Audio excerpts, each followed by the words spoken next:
Hello! Welcome! My name is Montserrat and I am very excited today because we are making the Core tote bag. It's the first pattern from Core Fabrics and it's a functional bag that is easy to make in an afternoon and comes in two sizes. Today we're making the medium size, but you can also make the large size. It's designed for sturdy bottom weight fabrics like canvas, cotton and twill, and lucky for you, you can buy all these fabrics from Core Fabrics. Get your pattern downloaded, assemble it, and let's get sewing. Here's what you'll need. Download your free pattern from the Core Fabrics blog, 1 to 1.5 yards of sturdy bottom weight fabric, thread in a matching color and some stop stitching thread if you want, pins and a marking tool. An edge stitching foot is very useful. And also remember, all seam allowances are 5/8 of an inch unless I say otherwise. We're gonna trace a line with chalk at 5/8 of an inch on both long sides of the strap, and then we're gonna fold over that line in this interfaced strap piece, and then we're gonna press along this line that we traced and also on the other side of the strap. Then we're gonna fold it over and press again along that middle fold edge, and you're gonna do the same for the other strap. We're gonna trace a line at the top edge of the bag and press it 1/2 inch. There. Don't burn yourself. Then we're gonna fold once more and do the same at the notches. I'm always folding toward the inside or the wrong side of the fabric, okay? We are creating here the hem of the bag, and then you're gonna repeat the same for the other piece.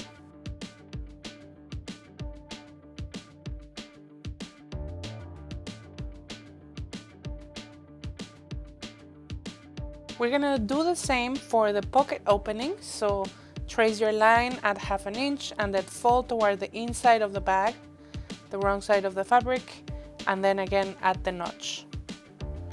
Then you're gonna repeat the same for the other pocket, and then you're gonna top stitch the fold from the right side. Now I have a magic trick for you. You can use a glue stick to glue paste your pieces together. So that's what I'm doing here with the bag. I put some glue on the sides and now I'm just aligning it with the markings. And then I'm gonna take the strap and place the folded side of the strap toward the inside of the pocket. And then I'm gonna align it, making sure it's not turning up there and coming back down with the fold again toward the pocket. And then I'm gonna use the pins, or you are gonna use your pins to pin the strap to the bag in place. You can also use your glue stick if you want to baste it again. And then we have a little label coming. So I used again my handy glue stick to put the label in place, and then we're gonna do the top stitching of the strap. And you're gonna repeat this for the other side of the bag.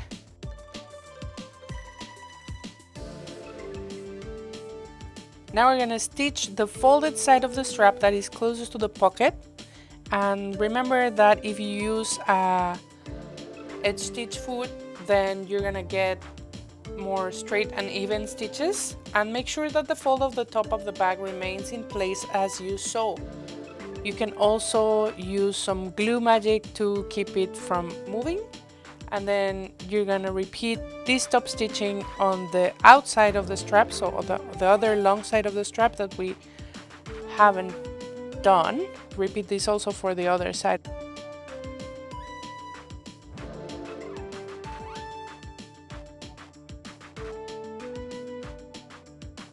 Right sides together, you're gonna attach the base to the body pieces. We're gonna pin and sew along this edge at 5/8 of an inch, and you can use and there are different ways in which you can finish this edge. You can do a flat fill seam, a faux flat fill seam, or do it with just bias binding. And you can refer to tutorials on our sister brand Closet Core Patterns blog on how to do this. repeat this also for the other side. Now we're gonna line the sides of the bag, right sides together, and sew again this seam, making sure to unfold the top edge of the bag and finish that as you did before, using a flat fill seam, faux flat fill seam, or bias binding. Then we're gonna come here and clip the bottom corner, making sure not to cut through your stitches, and then use a point turner to get that corner out. Then we're gonna fold the corner of the bag into a triangle, fold along the marked line so that the point comes up to the body and it's slightly past the seam.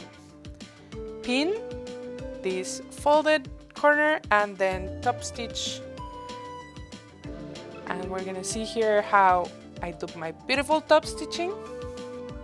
When you get to the corner, remember to pinch your needle in, put your needle in, and then remove your pin, of course, slowly with the hand wheel. It doesn't make any sense to do things fast. Make sure you're not catching any fabric below. And then once you get to the corner, you leave the presser foot and then you turn your fabric, your project, and continue down the other side of the triangle. And you need to repeat this also for the other side of the bag. And voila, we are almost done. It's looking very pretty. So now look at this, admire your beautiful work. Nice top stitching. If you're not using contrasting thread, it's gonna be even better. I'm gonna take this label and glue it over here, and you can also just kind of like give one last pass of glue to the whole top edge, the perimeter, because that's what we're sewing next. And then take your bag, so we close this opening. So take your top stitching foot and you're gonna top stitch at 1.5 inches from the fold over the straps. And if you're having trouble here, you can try using your hump jumper. That should facilitate going over the straps. And make sure you are always catching the folded seam in your stitch line. You can feel it under your pressed foot, but if you don't feel it, then just check after and repeat over the sections that you didn't do. And to finalize, these straps need a little bit of reinforcement here on the stress points. So you're gonna use an X box to finish this little section where the strap joins the bag. That's just gonna give it like extra strength for it to be sturdy. And we are done with our bag. You did a great job.